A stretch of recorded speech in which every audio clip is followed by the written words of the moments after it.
Assalamualaikum warahmatullahi wabarakatuh. Perkenalkan, nama saya Vidya Nur Rahmadani dari Prodi Bahasa Indonesia dan Sastra Indonesia dari kelas P02 dengan nomor NIM 2303010102. Di sini saya akan menjelaskan dan memberikan contoh dari teori-teori sastra.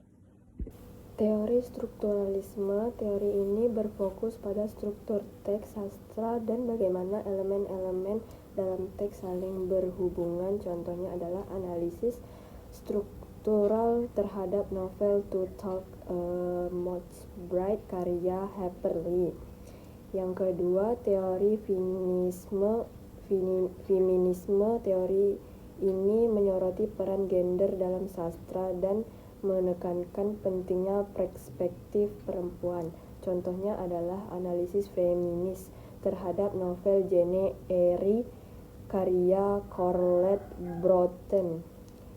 Teori dekonstruksi ini teori menantang konsep stabil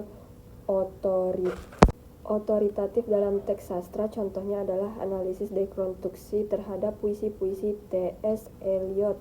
Yang keempat, teori postkolonialisme. Teori ini membahas dampak kolonisme dan imperialisme dalam sastra. Contohnya adalah analisis postkolonial terhadap novel Things Fall Apart karya Chinua.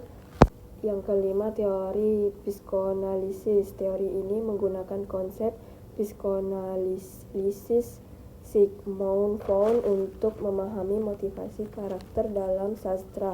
Contohnya adalah analisis psikoanalisis terhadap drama Hamlet karya William Shakespeare.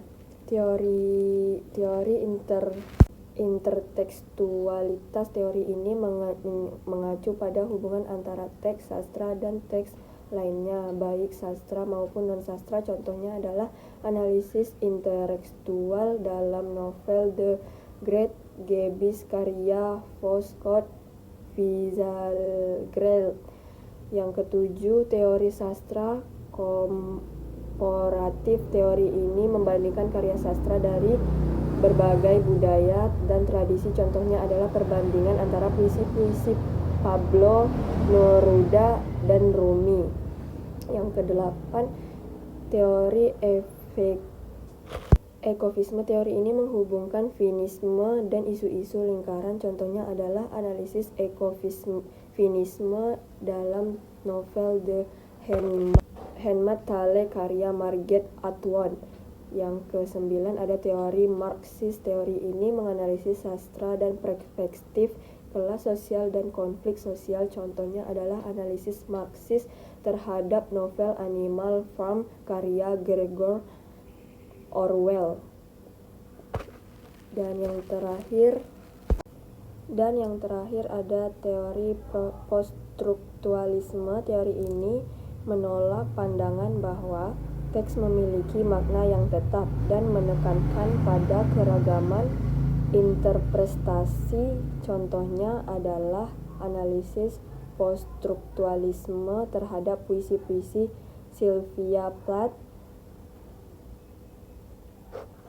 Saya ucapkan Assalamualaikum warahmatullahi wabarakatuh. Sekian, terima kasih.